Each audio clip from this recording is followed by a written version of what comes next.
Mateo, capítulo 5. Estamos viendo y estamos pensando hace algunos domingos cómo es la vida en el reino, entendiendo que Jesús viene a transmitir, viene a comunicar a sus seguidores verdades que tienen que ver con el reino, con su reino. Verdades fundamentales que tienen que ver con cuestiones espirituales. Y que Él viene a comunicarla para que todo ciudadano de su reino pueda vestir, pueda calzar esta identidad como ciudadano de su reino.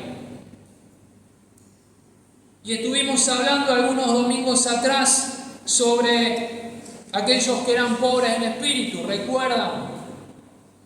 Y no vamos a recapitular tan atrás, porque si no tenemos como para hablar largo y tendido. Pero nos enfocamos y estuvimos hablando sobre el versículo 3, bienaventurados los pobres en espíritu. También vimos bienaventurados los que lloran, bienaventurados los mansos, bienaventurados los que tienen hambre y sed de justicia. Eso estuvimos desarrollando hace algunos domingos atrás. Y en esta mañana un tema me pareció muy interesante, no es que los otros fueran menos interesantes, pero es que tiene otra riqueza que los otros también tienen. Mateo 5, versículos 7 y 8 vamos a leer en esta mañana y vamos a seguir meditando, vamos a seguir pensando sobre esta vida en el reino que Jesús propone. Y dice el versículo 7 y versículo 8 de Mateo 5. Bienaventurados los misericordiosos, porque alcanzarán misericordia. Bienaventurados los de limpio corazón, porque verán a Dios. En este versículo 7, en esta bienaventuranza encontramos una de las más claras evidencias de que Dios está transformando la persona, que está transformando cada día. Cuando hablamos de misericordia, ¿qué podemos decir o qué podemos pensar? Y misericordia tiene que ver con una sensibilidad al dolor de otros. Produce a su vez la misericordia un deseo de poder aportar alivio a aquellos que están sufriendo una aflicción. Y a su vez, cuando pensamos en la misericordia, también tenemos que pensar y meditar en que la misericordia está reflejando el carácter de nuestro Dios, de nuestro Padre Celestial. La misericordia se relaciona con un corazón compasivo, bondadoso, tierno. Si pensamos en misericordia, tenemos que hablar de nuestro Dios.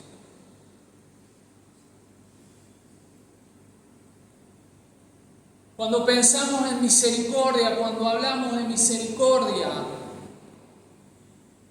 y pensamos y lo relacionamos con nuestro Dios, estas características de un corazón compasivo, bondadoso y tierno. Un corazón que no mide si la otra persona merece o no merece la compasión. Es un corazón que no está pensando si se lo merece o no lo merece.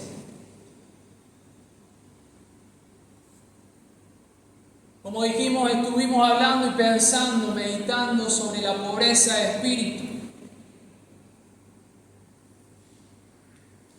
Y esto tiene que ver también con este hambre y sed de justicia, la misericordia, tiene que ver con todo lo que hemos venido desarrollando.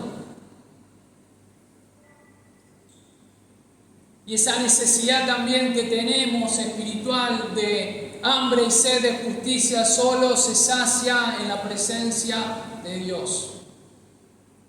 En estar en cercanía con Él, con su persona.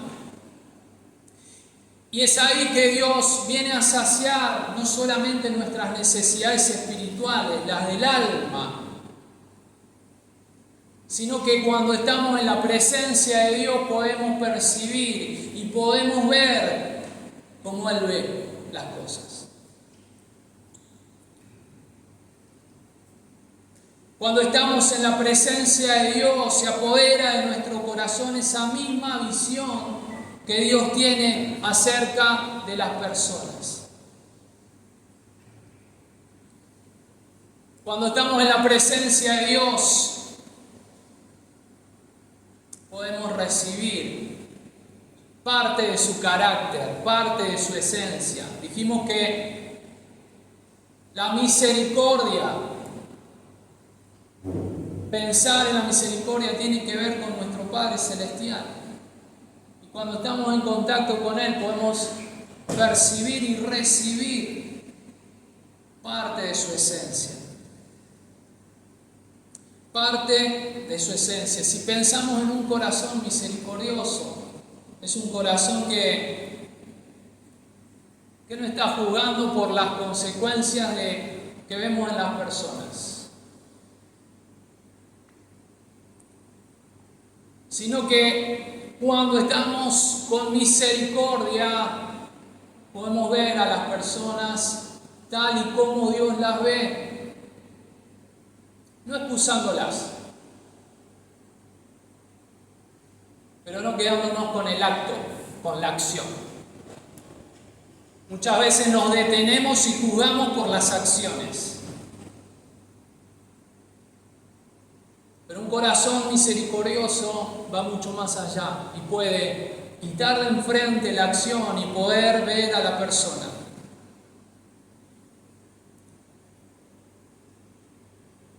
Hay personas que necesitan de misericordia.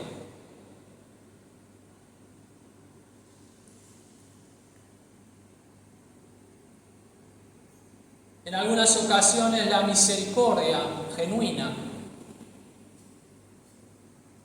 genera incomodidad. Y esto nos lleva a pensar en algunos de los relatos que podemos encontrar en los evangelios. Seguramente usted ya pensó en alguno.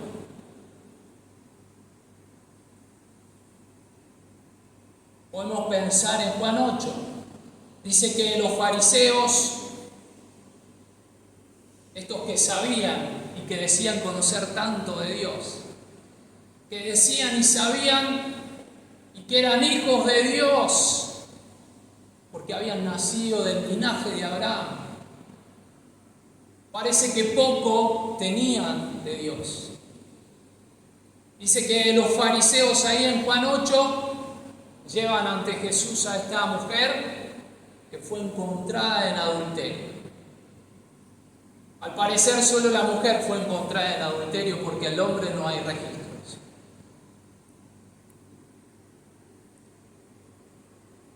Y está claro que para que se cometa un adulterio mínimamente tiene que haber dos personas.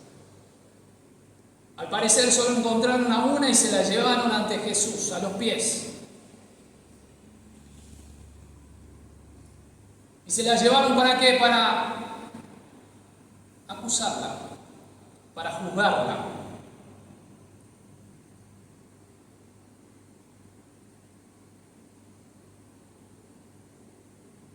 Y lo que estos señores querían era ver qué era lo que Jesús iba a hacer. Iban a buscar en Jesús aprobación para poder condenarla.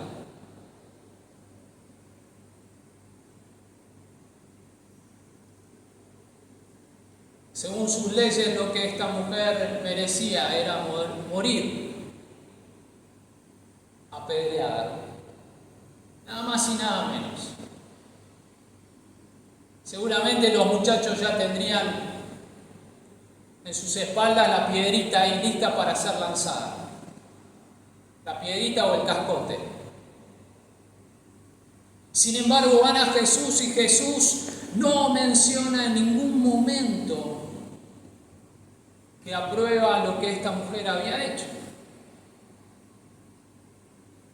No obstante, Él demuestra compasión al afirmar que Él no la condena, aunque, como dijimos recién, de acuerdo a sus leyes, era digna de condenación.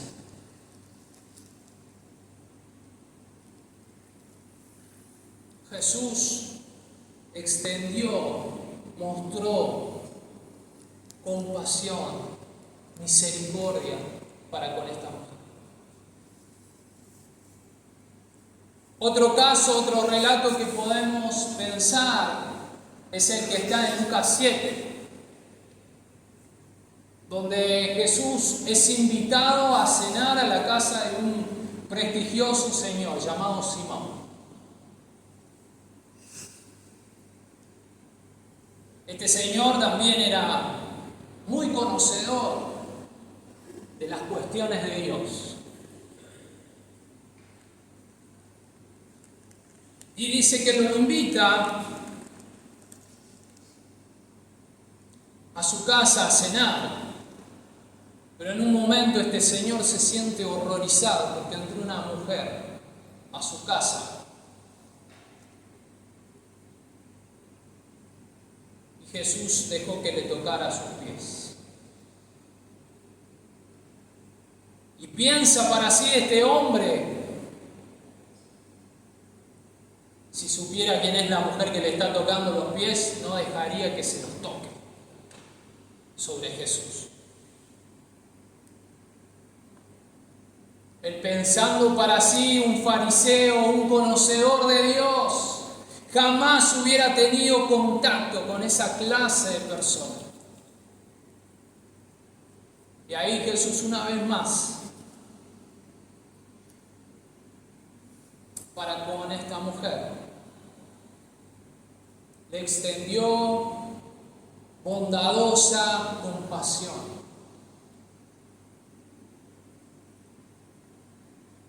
Y esta persona, esta mujer en este caso, que tocó sus pies, que los lavó, al recibir la compasión por medio de Jesús, esa compasión de Dios, esa misericordia, su vida fue transformada. Y le pone un ejemplo a este señor fariseo, a este Simón. Terminando el ejemplo, Jesús le dice: Simón, al que mucho ama, mucho le ha sido perdonado. Confirmando que la misericordia es en efecto la consecuencia de reconocer nuestra pobreza de espíritu.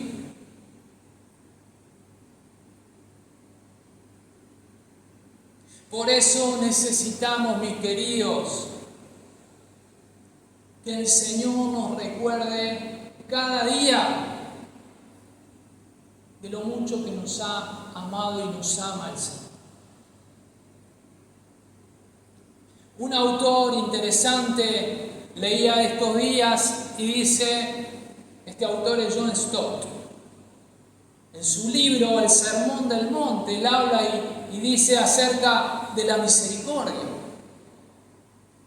Dice, en cuanto a este pasaje, ¿no?, que dice: bienaventurados los misericordiosos, porque alcanzarán misericordia.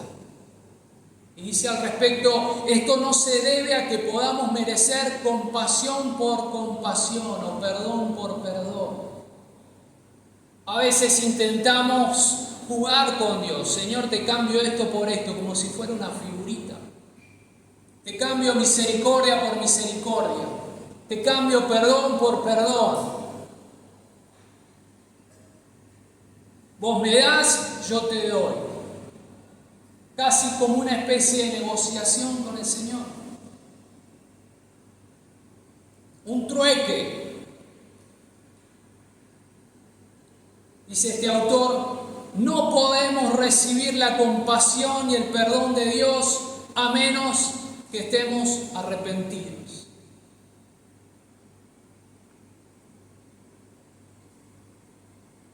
Y vivamos una vida de arrepentimiento constante. Algo de esto hablábamos acerca de la pobreza de espíritu. Reconocemos nuestra pobreza de espíritu cuando el Señor irrumpe y llega y podemos ver, nuestros ojos son abiertos y vemos que nos falta tanto. Y todo eso que nos falta lo tiene Él y lo podemos encontrar en Él. Pero a su vez pensamos que necesitamos vivir reconociendo cuánto necesitamos de Dios. No solamente una vez cuando el Señor irrumpe en nuestras vidas y nuestros ojos son alumbrados, sino constantemente porque entendemos que dependemos de Él.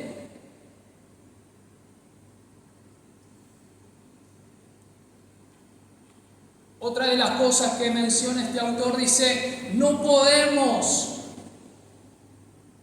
pretender habernos arrepentido de nuestros pecados si no tenemos compasión para con los demás.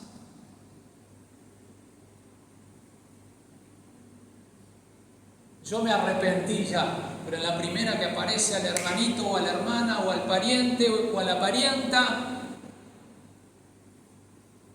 nos olvidamos de la compasión. ¿Qué compasión? Pero, ¿sabés la que hizo? Ahí está, ahí tiene.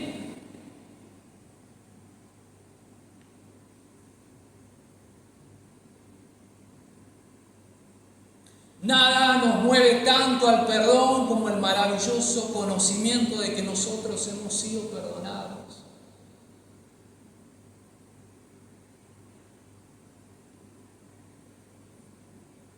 Usted puede amar, yo puedo amar, ¿saben por qué? Porque Él nos amó primero.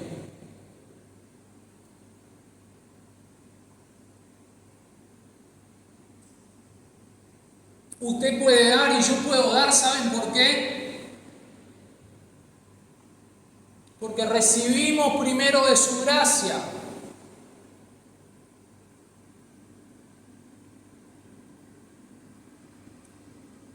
Dice este autor, nada demuestra más claramente que hemos sido perdonados que nuestra propia disposición a perdonar.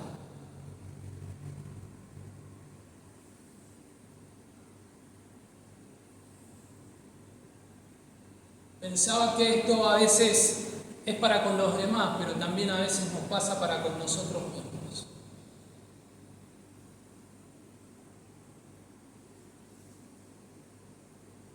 Sabemos y hablamos del perdón de Dios, pero nosotros no podemos perdonarnos.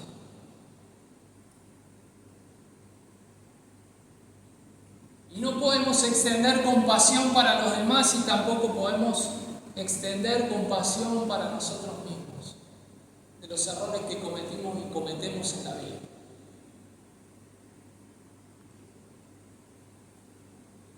Perdonar y ser perdonado, mostrar compasión y recibirla, déjame decirte que no lo podemos separar. Son asuntos que van de la mano. No podemos disociar una cosa de la otra. No se pueden separar, están completamente ligados juntos.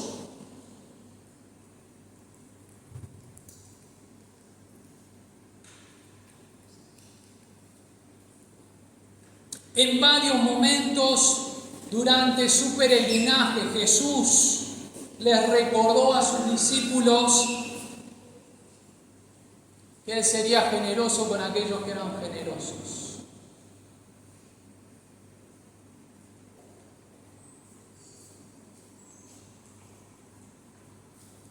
El principio es claro, todos recibimos la invitación a ser parte y a vivir una vida de reino. Todos.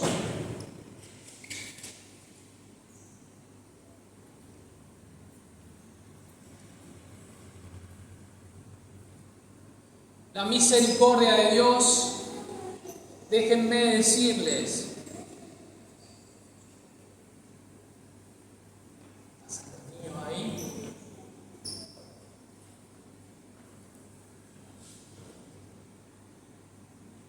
La misericordia de Dios entendemos que es parte, un atributo de nuestro Dios. Pero así como recibimos la misericordia de Dios, en muchas ocasiones nosotros queremos guardarla en el bolsillo, queremos tenerla para nosotros. Queremos atesorarla a la misericordia de Dios. ¿Y saben qué?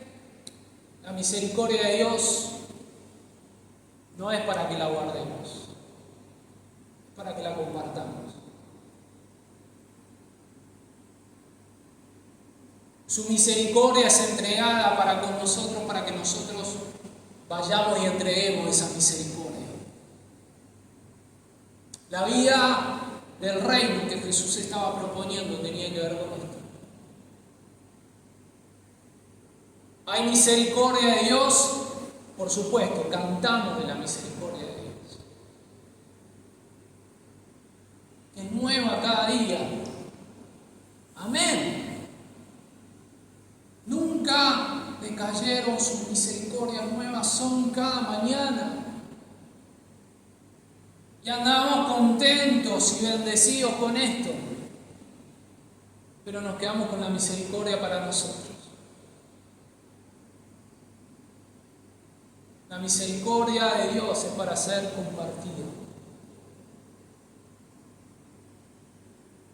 ¿Con quiénes? Con los que vos tenés a tu lado, en tu casa, donde vayas, donde te encuentres, donde te muevas. Bienaventurados los misericordiosos, bienaventurados, plenos, completos, porque alcanzarán misericordia. Versículo 8. Bienaventurados los de limpio corazón, porque verán a Dios.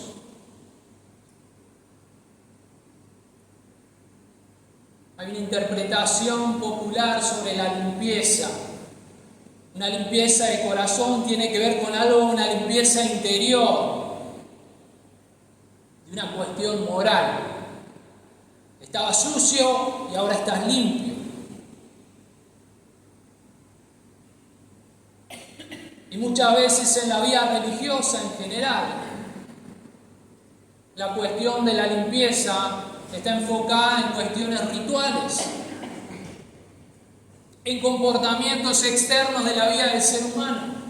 El ser humano se lo considera más o menos limpio por cómo lleva su conducta moral.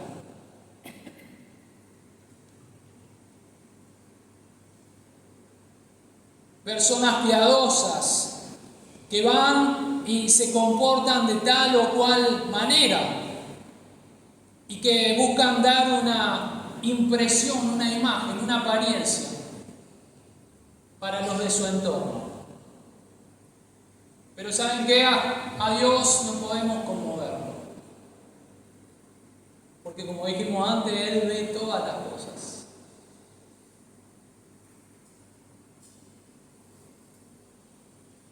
Y si nos ponemos a pensar en algunos ejemplos también que menciona la Biblia, nos acordamos siempre del Salmo 24, Señor, ¿quién entrará en tu santuario?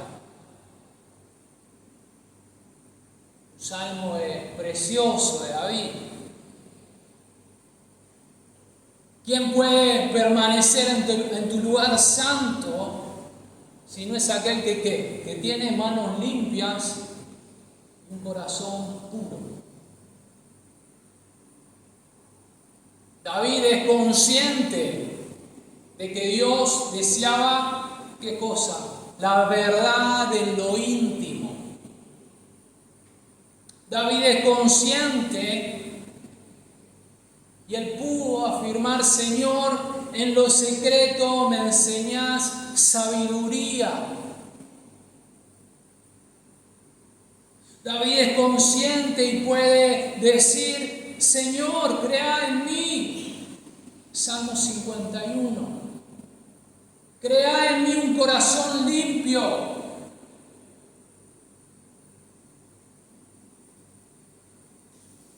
David se da cuenta de su necesidad de Dios, por eso en lo íntimo, en lo secreto, en su espacio, él busca de Dios, porque entiende que el Señor es quien puede traer esa limpieza a su vida.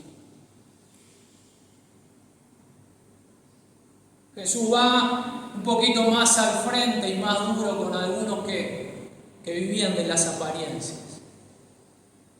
Y los cruza, ¿no? De una manera fuerte, podríamos decir. Gente que era piadosa y que andaba en su comportamiento de acuerdo a una cuestión moral. Y parecía que eran muy correctos. Pero Jesús le sale al encuentro, al cruce, y les marca la obsesión que estas personas tenían con una cuestión ritual, externa.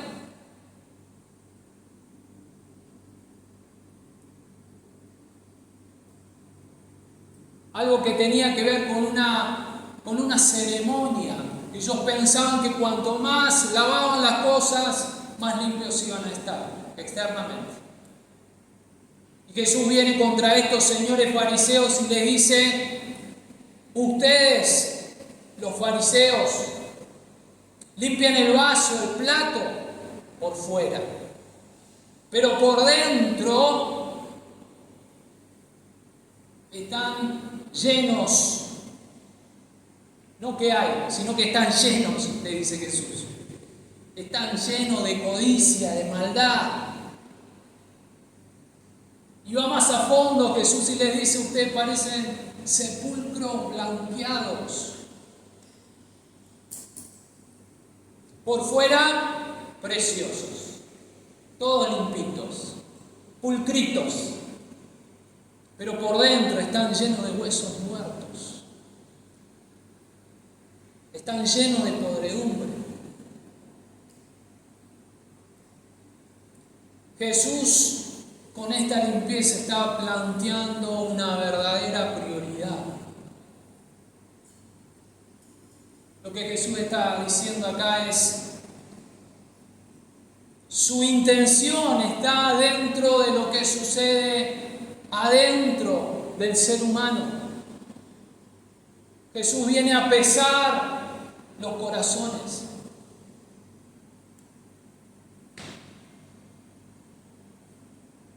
Porque la vida en el reino para Jesús tiene que ver con aquellas cosas que están escondidas a los ojos de la mayoría de los hombres. Y eso para Jesús es lo que cobra mayor valor para su reino.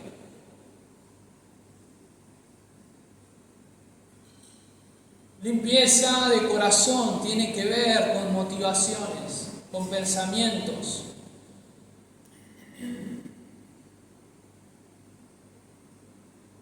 Motivaciones, pensamientos que controlan muchas veces el comportamiento. Y Jesús viene a hablar de la verdadera espiritualidad. Que, como dijimos, está definida ¿dónde? En el plano de lo secreto, en el plano de lo íntimo, en el plano de lo interno.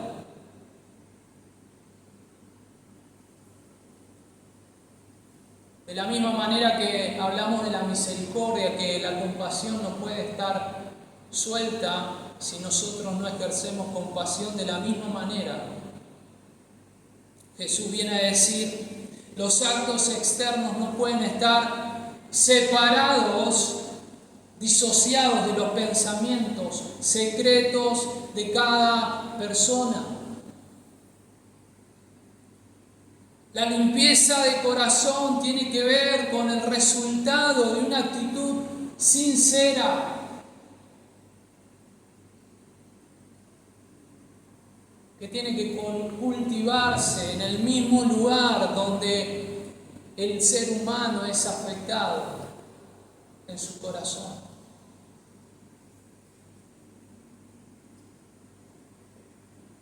Los de limpio corazón, dice Jesús, son personas que andan, que practican la sinceridad.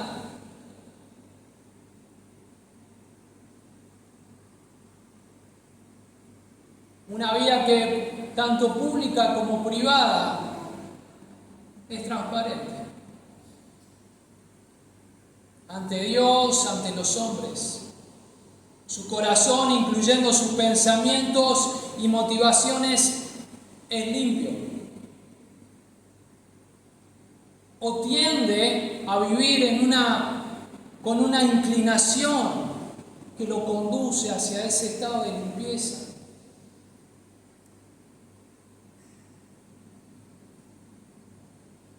Jesús viene a plantear y a plantar bases para poder tener una vida de reino, basada en la misericordia, basada en la sinceridad. Que no tiene que ver con la apariencia, que no tiene que ver con el juicio, sino por el contrario. Jesús viene a llamarnos. No solo llamaba a sus discípulos, a sus seguidores, sino que nos llama a nosotros. Una cuestión de nuestra actitud.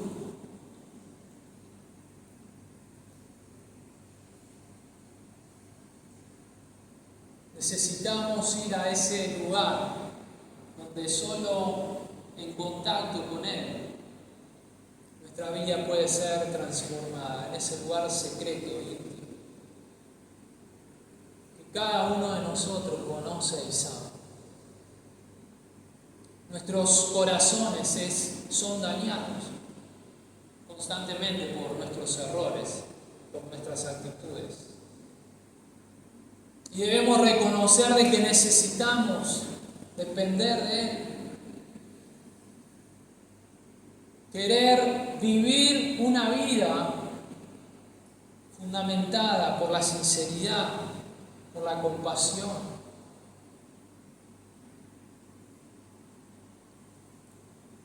Para terminar, quisiera que cada uno pueda, ahí en su lugar, poder pensar, poder meditar sobre esto que hemos estado compartiendo.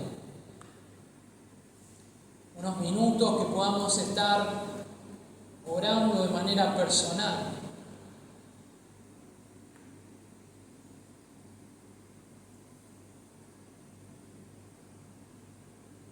Y que sea el Señor el que nos muestre, que nos revele si hemos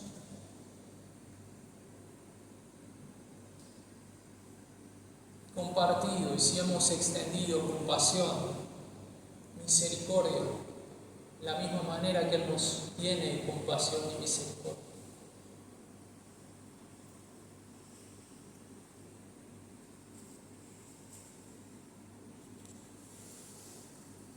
Que el Señor nos muestre, nos revele si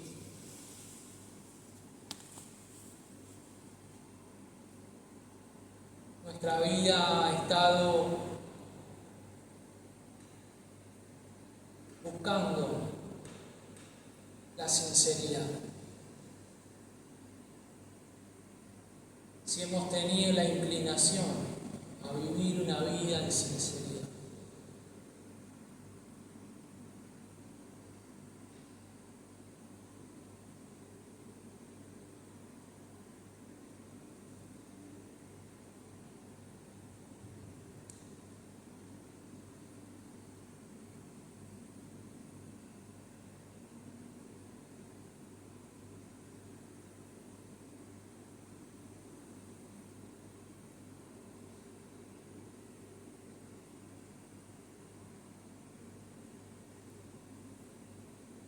Señor, oramos en esta mañana.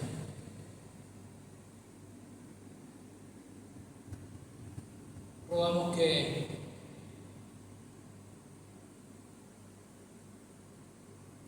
podamos aceptar la propuesta de poder construir, de poder trazar nuestras vidas en esta vida de reino que vos nos propones.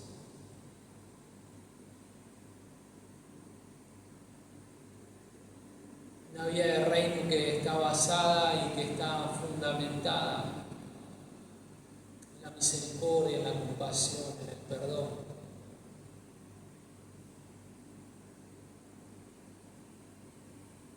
Señor, que podamos, así como hemos recibido misericordia,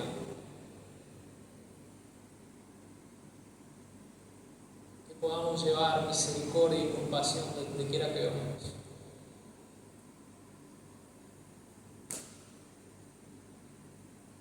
Líbranos, Señor, de ser jueces, de traer condenación, no solo para los demás, sino también para nosotros.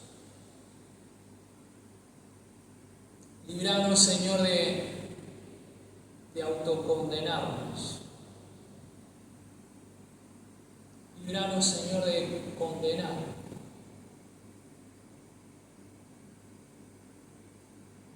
Señor, y en el nombre de Jesús que podamos tener esa mirada compasiva, esa mirada misericordiosa que vos tenés para con nosotros.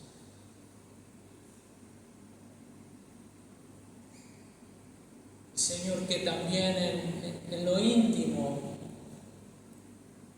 podamos aprender, como decía David, sabiduría. Que podamos orar la oración que David decía: Señor, crea en nosotros un espíritu, un corazón limpio. Renueva en nosotros un espíritu recto.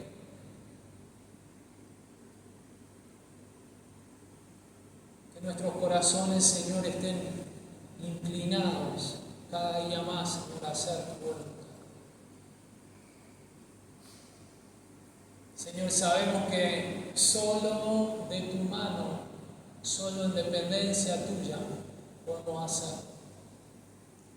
Por eso pedimos tu asistencia, Señor,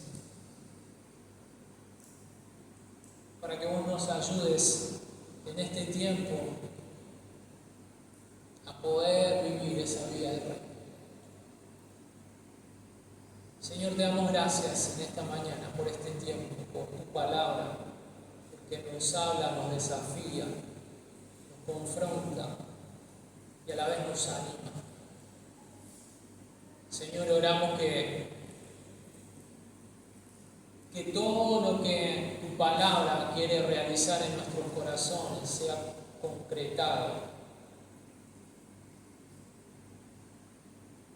Por eso, Señor, dejamos en tus manos este tiempo y nuestras vidas. Y oramos en el nombre de Jesús. Amén.